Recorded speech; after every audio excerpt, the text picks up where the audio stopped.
और आप? रनम ने नज़र उठाकर कशान को देखते हुए सवाल किया। मैं इतना खुश हूँ कि दिल चाहता है इस खुशी का अमली तौर पर इजहार तुम्हारे सामने करो, मगर मुझे यकीन है मेरे इस तरह करने से तुम यहीं किचन में बेहोश हो जाओगी। अपनी मुस्कुराहट छुपाए कशान ने रनम को देख कर कहा। उसके बाद सुनकर एक बार फिर रनम अपनी पलकें झुका गई। इसका हाथ जो कशान के हाथ में था, कशान इसमें लर्जिश साफ महसूस कर सकता था। कशान को उसकी शाही नेचर पसंद थी। मम्मा बता रही थी हम शादी के बाद यहाँ नहीं रहेंगे सबके साथ, मतलब आपने फ्लैट ले लिया? रनम ने झिझकते हुए पूछा। उफ, यानी तुम्हें शादी के बाद भी मम्मा के पास रहना है? थोड़ा रहम करो यार मेरे ऊपर, कशान ने हैरत से आंखें दिखाते हुए कहा। कशान मैं वैसे ही पूछ रही थी, रनम ने उसको देखते हुए कहा। लिया है फ्लैट और इसकी दो वजह हैं। पहली ये कि मुझे घर दामाद बनकर रहना पसंद नहीं, दूसरी वजह यह है कि मुझे अपने और तुम्हारे दरमियान कोई तीसरा नहीं चाहिए, प्राइवेसी चाहता हूँ मैं। वो उसका हाथ छोड़कर अपनी उंगली रनम की हथौड़ी के नीचे रखकर उसका चेहरा ऊंचा करते हुए बोला। अहम अहम, क्या मैं अंदर आ जाऊँ? अगर तुम दोनों को बुरा न लगे तो। सीरत ने किचन में दाखिल होते हुए मुस्कुराकर पूछा। बुरा लगे भी तो तुम्हें कौन सा फ़र्क पड़ना है, अंदर तो तुम आ ही चुकी हो। सीरत की आवाज़ पर कशान रनम के पास से दूर हटा, जबकि रनम शर्मिंदा होगी सीरत मुस्कुराते हुए अंदर आई। कसम से काशी, तुम्हें यूं मजनू वाले स्टाइल में देखकर अजीब सा लग रहा है। कशान अहमद, जिसके सर पर हर वक्त गुस्सा सवार रहता हो, वो रोमांटिक भी हो सकता है, यकीन नहीं आ रहा। सीरत कशान को छेड़ते हुए बोली, मगर असली ढीठपन का मुजाहरा करते हुए कशान को उसकी बातें छू कर भी नहीं गुजरी, मगर रनम पानी पानी हो गई। क्यों? रोमांटिक होने का ठेका सिर्फ तुम्हारे मजनू ने लिया हुआ है? कशान ने सीरियस होकर सीरत से पूछा, जिस पर रनम ने चौंक कर, जबकि सीरत ने घूर कर कशान को देखा। शर्म करो बदतमीज इंसान। सीरत को हर किस तवक्का नहीं थी वो यूं रनम के सामने अपना इसका पोल खोल देगा, जबकि उससे हर बात की तवक्का लगाई जा सकती थी। फिलहाल तो शर्माने के दिन किसी और के हैं। सीरत से कहता रनम पर एक नज़र डालकर वो किचन से चला गया। रनम अब मशकूक नज़रों से सीरत को देखने लगी। पागल है ये, कुछ भी बोलता रहता है, इसकी बातों को ज़्यादा सीरियस नहीं लिया करो। घर रनम के घूरने पर सीरत उसको बोली और ख़ुद भी किचन से चली गई। कैसी हो? सुबहान थोड़ी देर पहले ही पुलिस स्टेशन से घर आया था। बहरोज की खैर खैरियत पूछ कर वो रूम में आया तो उसके पीछे सीरत आ गई। मैं ठीक हूँ, मगर शायद तुम काफ़ी बिजी हो गए हो 2 दिन से, सीरत ने सुबहान को देखते हुए कहा तो सुबहान मुस्कुराया।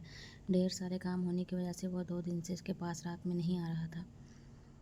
यार शादी का घर है, ढेर सारे अरेंजमेंट हैं, मुझे ही देखना है सब। एक तरफ भाई है तो दूसरी तरफ बहन। सुबहान ने उसका चेहरा थामते हुए इस पर अपनी जिम्मेदारियों को बताया। और एक तरफ बीवी भी है, उसके भी कुछ हकूक़ और फ़राइज़ होते हैं। सीरत उसको देखकर शिकवा करने लगी। मैं तो हकूक़ और फ़राइज़ अदा करना चाहता हूँ, हर दफ़ा तुम ही रोक देती हो। सीरत को बाहों में लेते हुए ज़ूमन अंदाज में बोला। हर वक्त शुरू मत हो जाया करो। तो भी मुझे बारात के लिए फंक्शन का ड्रेस लेना है, और वो दिलाने के लिए तुम अभी और इसी वक्त मेरे साथ चल रहे हो। सीरत ने उसे पीछे करते हुए अपना काम बताया। बारात के दिन का ड्रेस मम्मा लेकर आई तो थी तुम्हारे लिए। सुबहान ने हैरत से उसे देखते हुए कहा। हाँ, मगर मुझे वो ख़ास पसंद नहीं आया तो मैंने उन्हें वापस कर दिया और उन्हें बता दिया कि मैं शोभे के साथ जाकर ले लूँगी। सीरत ने नराठेपन से अपना कारनामा बताया। सीरत मम्मा का दिल रखने के लिए उनसे ले ली थी, तुम्हारे लिए इतना पसंद करके लेकर आई थी। बेशक ना पहनती, मगर उन्हें वापस तो ना करती। सुबहान ने अफसोस से देखते हुए कहा। हर एक का दिल का ख्याल बस मैं ही यहाँ पर रखूँ, और मेरे दिल का क्या है? तुम भी तो बस अपने घर वालों का सोचते हो, हर वक्त इन सब के आगे तो मैं तुम्हें नज़र ही नहीं आती।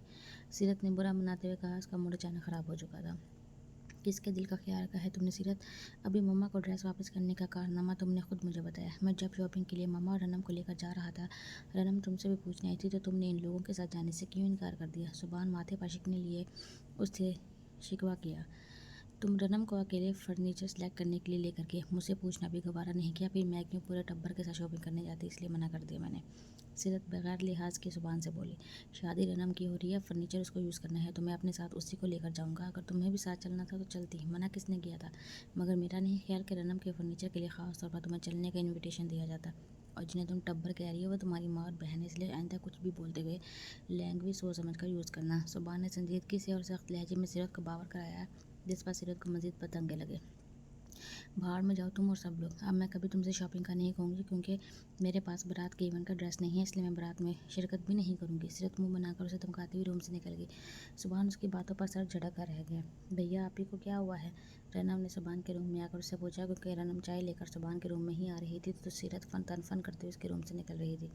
नई बात नहीं है, अक्सर इसी तरह से बचपन से ही चिन चढ़ जाते हैं, थोड़ी देर में खुद ही सेट हो जाएगी। तुम ऐसा करो, मम्मा से कहकर बाबा का खाना रेडी करवा दो, उन्हें खाना खिलाकर मुझे सीरत के साथ बाहर जाना है, उसकी एक दो चीज़ें रह गई थी। सुबहान चाय का कप रनम से लेकर सिप लेते हुए से बोला। रनम अच्छा कहती हुई रूम से बाहर निकल गई। मुँह ठीक करो सीरत, अपना ऐसी कोई खास बात नहीं हुई जिसका शुभ ना इसका मुँह बनाया जाए।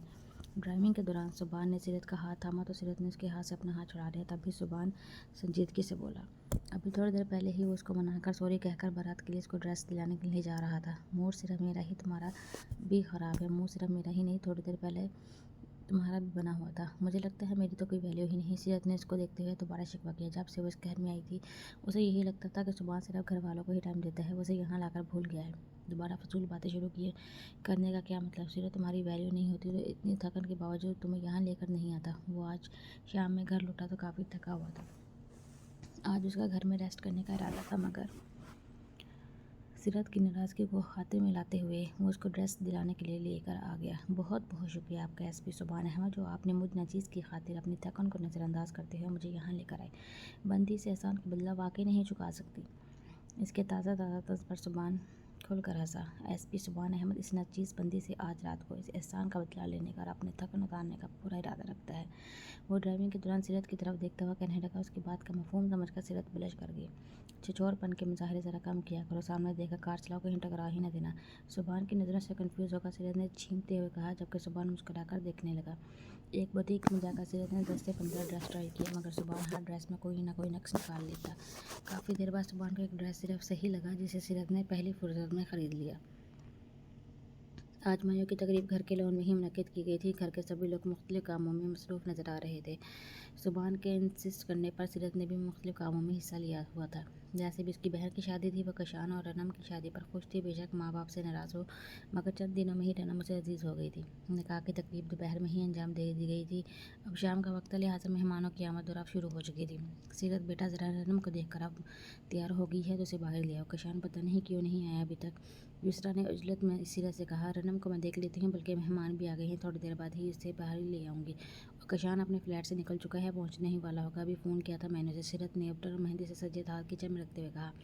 कशान हफ्ते पहले ही अपने फ्लैट में शिफ्ट हो चुका था। रात के खाने के टाइम पर वो यहाँ सबके पास आ जाता, क्योंकि उसका फ्लैट ज़्यादा दूर नहीं था। वो एक दफ़ा वो नहीं आ सका तो रनम ने खाना बनाकर शाहिदा के बेटे के हाथ उसे भिजवा दिया। वो अपने हाथ से कशान के लिए खाना बनाकर अब खाना बनाने में परफेक्ट हो चुकी थी। कशान उसके हाथ के बने खाने खा कर वही खाने का आती। माना कि काशी तुम्हारा शोहर बन चुका है, मगर आज उसके दिल पर बिजलियाँ गिराने का सामान पैदा मत करो, वरना वह कल तक कंट्रोल नहीं कर पाएगा। सीरत ने रनम के कमरे में आकर उसके सजे सवरे रूप को देखकर जुमला पास किया, जिस पर रनम झीम गई। येलो और पर्पल कलर के कम्बिनेशन के लहंगे में फूलों के जेवर पहने वो कोई नाज किसी गुड़िया लग रही थी। मेकअप के नाम पर नेचर शेड का क्लोज लगाया हुआ था। आप ऐसी बातें करके मुझे डरा रही हैं, रनम ने नर्वस होते हुए सीरत से कहा। उफ पागल लड़की, इसमें डरने वाली कौन सी बात है। अगर तुम अभी से डर जाओगे तो सारी ज़िंदगी डरते ही रहोगी। औरत का हुस्न इसका इख्तियार होता है, तुम इस इख्तियार से माला माल हो। और दूसरा प्लस पॉइंट तुम्हारे पास ये है कि तुम्हारा शौहर पहले से ही तुम्हारे हुस्न के आगे मुकम्मल घायल है।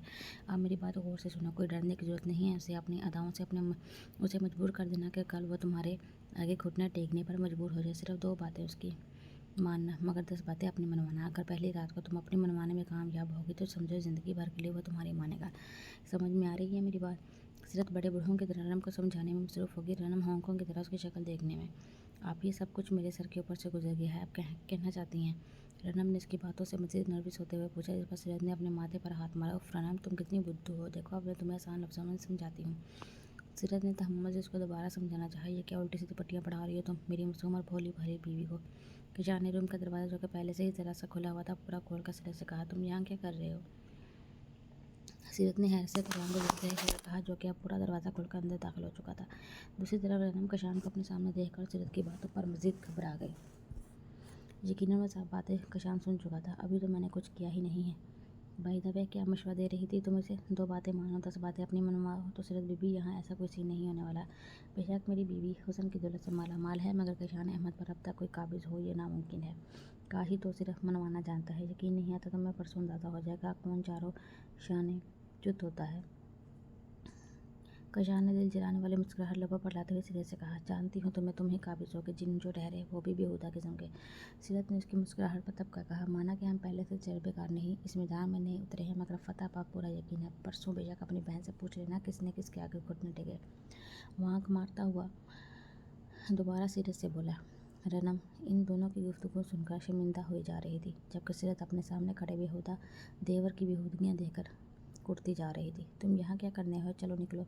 कुट ने कल टिकवाना अभी मेहमानों से घर भरा हुआ है।